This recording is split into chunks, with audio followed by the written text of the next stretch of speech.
안녕하세요. 성북문화원에서 역사와 문화를 강의하고 있는 김주미입니다. 오늘 제가 강의할 내용은 태양 속의 삼족으로 표현된 일상문을 중심으로 그것이 함축하고 있는 밝음과 어둠의 미학을 살펴보고자 합니다. 여기서 일상문이란 태양을 상징하고 이를 형성화한 문양을 말합니다. 또한 한국의 역사에서 태양 속의 삼조고가 어떻게 기능해 왔고 왜 고구려의 상징물로 사용되었는가를 알아보고자 합니다. 이를 위해 우선 태양과 삼조고가 지닌 상징적 의미를 알아보고 원으로 구성된 일상문과 원과 현조가 결합된 일상문의 도상 해석을 통해 일상문에 함축된 밝음과 어둠의 미학을 알아보고자 합니다. 우선 태양의 상징적 의미를 살펴보겠습니다. 태양의 상징적 의미는 회귀성과 신생, 하늘 세계를 대표하는 물상과 왕권의 상징, 광명과 농경의 풍요라는 측면에서 살펴볼 수 있습니다. 우선 회귀성과 신생에 대해서 알아보겠습니다.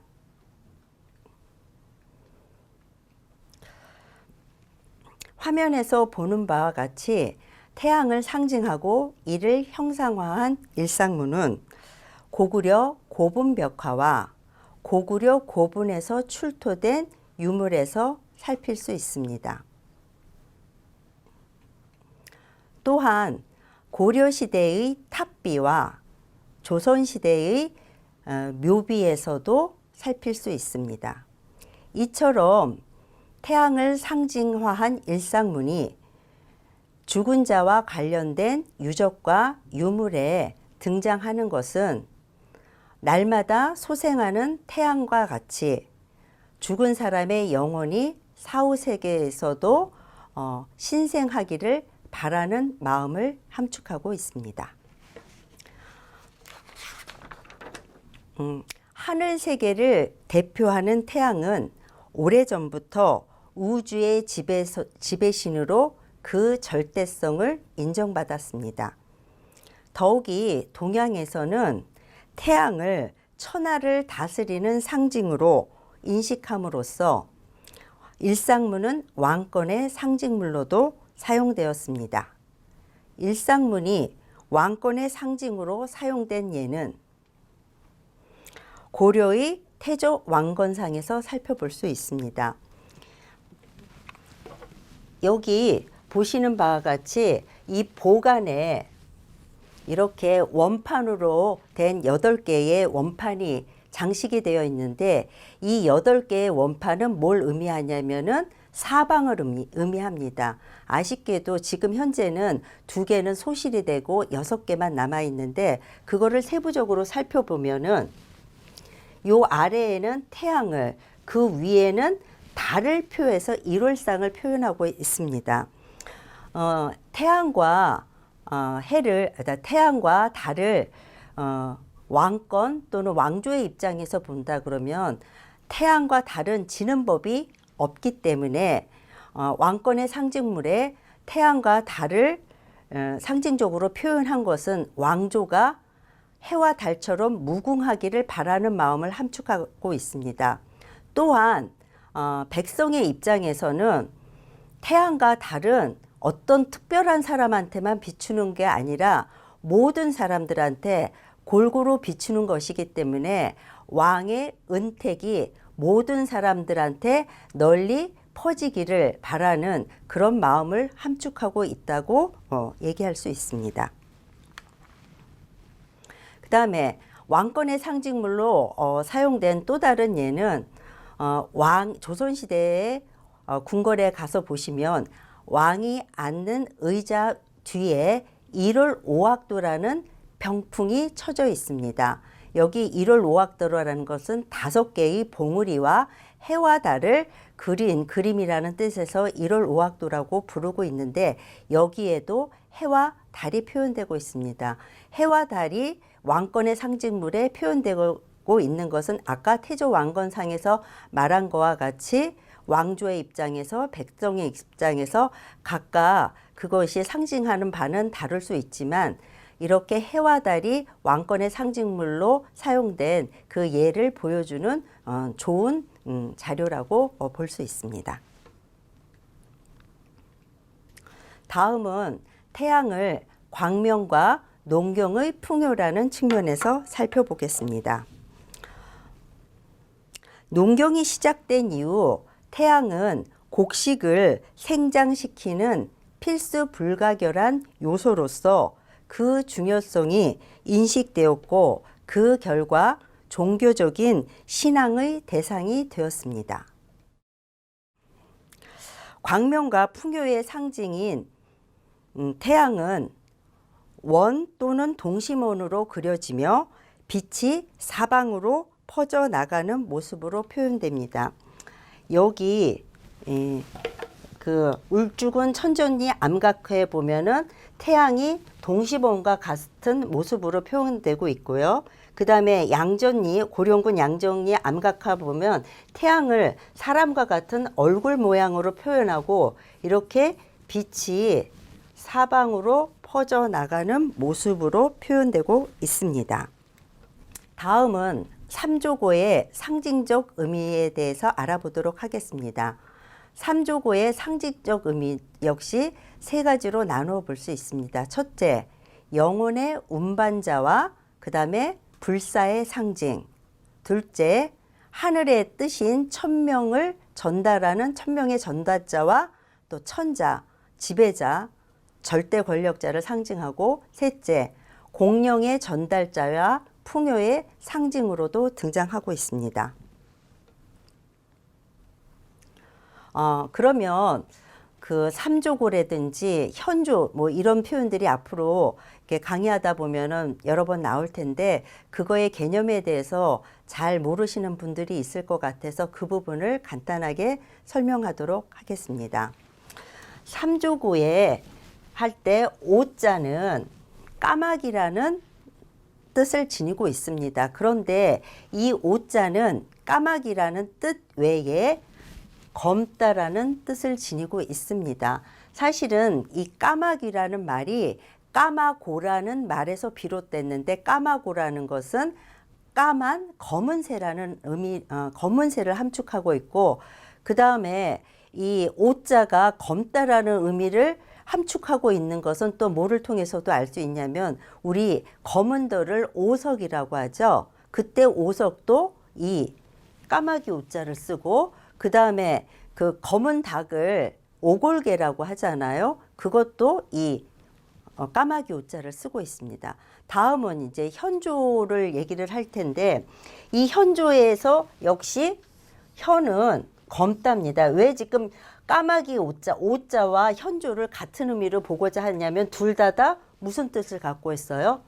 검다는 뜻을 갖고 있죠. 그런데 이 현자는 검다는 뜻 외에 무슨 뜻을 갖고 있냐면 깊고 오묘하다는 뜻을 갖고 있습니다. 그것을 살펴볼 수 있는 것은 뭐 여러분들이 딴 거 몰라도 천자문의 맨 마지막에 등장하는 그런 글자는 아실 텐데 천자문에서 보면은 천지현황, 하늘은 검고 땅은 누렇다라는 게 나오는데 여기서 하늘이 검다라는 것은 색깔이 검다라는 것을 의미하는 것이 아니라 하늘 세계는 그 깊이를 헤아릴 수 없을 만큼 깊고 오묘한 그런 세계라는 것을 함축하고 있습니다. 그래서 오자하고 현자하고 같기 때문에 까마귀 오자하고 현조를 같은 의미로 볼 수 있고 또 현이라는 게 하늘을 상징하고 있기 때문에 삼조고와 현조 그 다음에 하늘새를 같은 의미로 우리가 해석할 수 있을 것 같습니다. 그 다음에 현조인 삼조고를 태양 안에 집어넣어서 표현을 하잖아요. 그렇기 때문에 현조인 삼조고는 태양 속에 표현되기 때문에 무슨 새라고 볼 수 있다? 태양새라고 볼 수 있죠. 그래서 그거를 쭉 연결을 하면 삼조고와 현조와 하늘새와 태양새는 같은 의미로 해석할 수 있습니다. 그래서 이제 여러분들의 이해를 돕기 위해서 참조고와 현조의 의미에 대해서 설명을 드렸습니다. 다음은 영혼의 운반자와 불사의 상징이란 측면에서 삼조고의 상징적 의미를 살펴보도록 하겠습니다. 현조인 삼조고가 하늘새와 태양새를 의미하며 솥대 신앙과도 밀접하게 연결되어 있음을 고려하면서 삼조고의 상징적 의미를 영혼의 운반자와 불사의 상징이란 측면에서 살펴보겠습니다. 그 죽은 자와 관련된 유적과 유물에 태양 속의 삼조고로 표현된 일상문이 등장하는 것은 북아시아의 조장의 풍습과 상호 관련성을 갖습니다. 조장이라 하면 아시는 분도 있고 모르시는 분도 있을 것 같은데, 이 북아시아 지역은 춥고 건조한 지역이기 때문에 사람을 매장을 했을 때도 시신이 잘 부패가 되지 않습니다. 그래서 거기는 어떤 방법으로 이렇게 그 장례를 치르냐면은 들판에 죽은 사람의 시신을 이렇게 뉘어놓으면 그 맹금류라고 하죠. 까마귀, 매, 독수리와 같은 맹금류가 죽은 사람의 시신을 쪼아 먹음으로써 그 사람의 영혼을 하늘나라로 실어 보낸다라는 그런 의미에서 조상의 풍습이 이루어졌습니다. 북아시아의 조장 풍습은 이 지역에서 최초의 샤만을 까마귀와 같은 검은색의 맹금류로 인식한 데서 비롯되었습니다. 이게 샤만이라는 것은 하늘 세계와 그 다음에 지상, 그 다음에 신과 인간 세계를 이어주는, 매개해주는 그러한 존재를 샤만이라고 하는데, 새 역시 천상과 지상을 넘나들기 때문에 사람들은 새를 샤만의 정령으로 인식하기도 했습니다. 그래서 그 맹금류의 또 특히 검은색은 어둠과 죽음을 상징하고, 또 인육을 먹는, 아까도 말씀드렸다시피 인육을 먹는 맹금류가 하늘 세계와 인간 세계를 연결하는 샤만과 같이 이 세상에서 저 세상으로 죽은 사람의 영혼을 실어 나른다고 믿었기 때문입니다. 일상문의 삼조고는 이렇게 맹금류와 같은 특징적 모습을 가진 모습으로 그려지기도 하지만, 여기 고려 청자와 같이 이렇게 물새의 특징적인 모습을 가진 것으로 표현되기도 합니다. 그런데 이렇게 맹금류 외에 물새이면서 철새인 오리, 이런 것들이 표현된 것은 삼조고 표현에 솥대 신앙의 영향이 반영된 것으로 풀이됩니다. 여기 한국의 경우도 솥대 위에 새는 주로 오리가 일반적으로 올려지지만, 제주도와 경상도 일부 해안 지역에서는 여기 보시는 바와 같이 이게 까마귀가 올려집니다. 그래서 그리고 그 삼조고의 다리셋은 천지인 하빌사상을 반영하는 것으로 보는데, 이는 삼조고가 영혼의 운반자로 인식된 것처럼 삼조고의 다리셋 역시 지상과 천상을 넘나들며 영혼을 매개하는 존재임을 상징화한 것으로 풀이됩니다. 일상문의 삼조고는 천명의 전달자와 천자를 상징하는데, 대한제국의 일기와 조선시대의 사대부 묘비에서 이를 확인할 수 있습니다. 국가의 각종 의전 행사에 사용되는 의장기에는 해를 그린 일기가 포함됩니다. 그런데 조선시대에는 일기가 보이지 않습니다. 그 이유는 명나라를 섬겼던 조선이 황제국의 상징으로 사용되었던 일기의 사용을 자제했기 때문입니다. 하지만 조선 말 황제국을 표방하며 성립되었던 제한제국 시기에는 여기서 보시는 바와 같이 의장기 중에 일기와 월기가 등장하고 있습니다.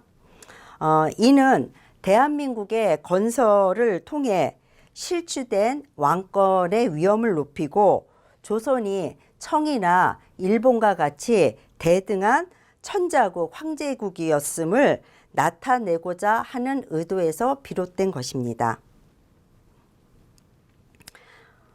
일상문의 삼조고를 천명의 전달자로 인식할 수 있는 예는 15세기 중후반의 이곤과 바군의 묘비에서 살필 수 있습니다. 이 이곤은 중종 반정에 참여했던 인물이고, 이 바군은 중종 반정의 1등 공신이었던 박원종의 아들입니다. 그렇기 때문에 이런 맥락에서 볼 때 이들 묘비에 중종 반정과 직간접적으로 관련된 이들 묘비에서 원안에, 여기 보면 원안에 날개를 펴고 이렇게 날개를 펴고 날아가는 모습에 그 새가 표현이 되어 있고, 그 다음에 여기는 지금 다리셋이 어떻게 돼 있어요? 분명하게 나와 있고, 이것도 가서 사진을 찍다 보면은 햇빛이 잘 들었을 땐 여기 역시도 다리셋이 분명하게 잘 나와 있는 그런 모습을 살필 수 있습니다. 그러면 이들 묘비에 날아가는 새로 표현을 했고, 삼조고를, 그 다음에 이렇게 다리셋을 분명하게 표현한 것은 우리가 어떻게 해석할 수 있을까요? 이거는 동양의 그 오래된 유교 정치 사상이었던 천인 가문설과 연결시켜서 생각해 볼 수 있습니다. 천인 가문설이라는 것은 뭐냐면, 왕은 하늘로부터 특별한 소명, 즉 천명을 받은 사람이다. 그런데 왕이 천명을 잘 따르지 않고 백성을 잘 다스리지 않으면 천재지변으로 경고를 하고, 그럼에도 불구하고 왕이 반성과 개선의 의지가 보이지 않으면 천명이 다른 데로 옮겨간다는 게 천인 가문설입니다.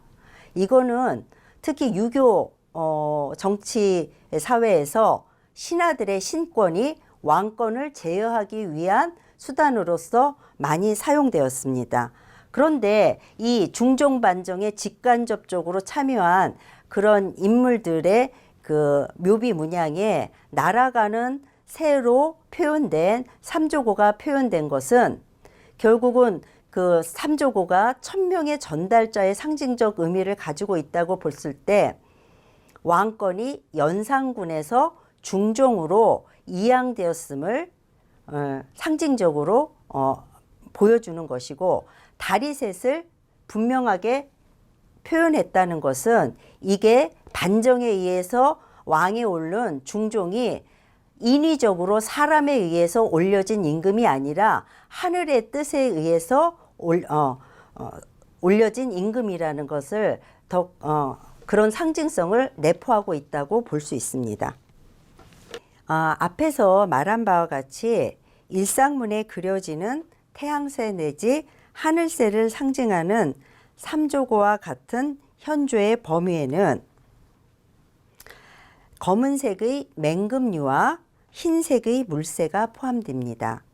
현조 중 까마귀는 시베리아의 여러 종족과 북아메리카의 토착민들이 세상의 창조주로 여겼고, 북아메리카 인디언들 사이에서는 까마귀가 처음으로 인류에게 곡식을 전해주었다는 신화가 전승되고 있습니다. 또한 농경에 있어 물은 필수 불가결한 요소이므로 물새인 오리와 학을 농경의 풍요와 연결시킴으로써 물새는 농경의 보조신으로도 여겨졌습니다. 이런 까닭에 농경 지역에서는 물새인 오리가 솥대 위에 주로 올려졌는데, 이때 솥대 위의 오리는 공령의 전달자와 풍요를 상징합니다. 일상문에 그려지는 까마귀와 오리가 공령의 전달자와 풍요를 상징하듯이 삼조고의 다리셋 역시 이와 비슷한 맥락으로 이해할 수 있습니다. 왜냐하면 음양 중 양의 상징인 태양과 남성의 성기 모두 생산과 풍요를 상징하므로 태양과 합일된 삼조고의 가운데 다리를 남성의 성기를 나타낸 것으로 인식할 수 있기 때문입니다. 이와 관련해서 주목되는 것은 농경문 청동기입니다. 이 농경문 청동기를 보면 여기 등장하는 인물은 제사장으로 추정되고 있는데 머리에는 새 깃털로 장식된 모자를 쓰고 있습니다. 그 다음에 성기를 드러내고 있고 따비와 같은 농기구로 밭을 갈고 있습니다. 그래서 여기 머리에 꽂은 새 깃털은 아까 그 삼조고의 상징적 그 의미 중에서 공령의 전달자를 함축하고 있다고 해석해 볼 수 있습니다. 조선시대의 괴장 중에는 여기 이제 지금 나와 있는 게 괴장이라고 하면 지팡이와 의자를 같이 합쳐서 괴장이라고 하는데 새와 상부의 새와 하부의 삽을 장식한 그러한 지팡이를 볼 수 있습니다. 그런데 이 상부에 그 새는 비둘기 모양의 새는 그 동명왕편에 등장하는 유화 부인이 보낸 공물의 시를 주목하게 전달하는 비둘기를 연상시키고 괴장 하부의 삽은 좀 전에 봤던 농경문 청동기에 그 밭을 가는 따비를 연상시킵니다. 여기서 괴장이라 함은 벼슬이 일품에 이르고 나이가 70 이상이 된 그 노신으로 국가에 큰 영향력을 미친 공신한테 국왕이 하사했던 지팡이를 말합니다. 앞서 언급한 농경문 청동기의 따비와 괴장의 삽은 농경사회의 면모를 보여줍니다. 조금 쉬었다 하도록 하겠습니다.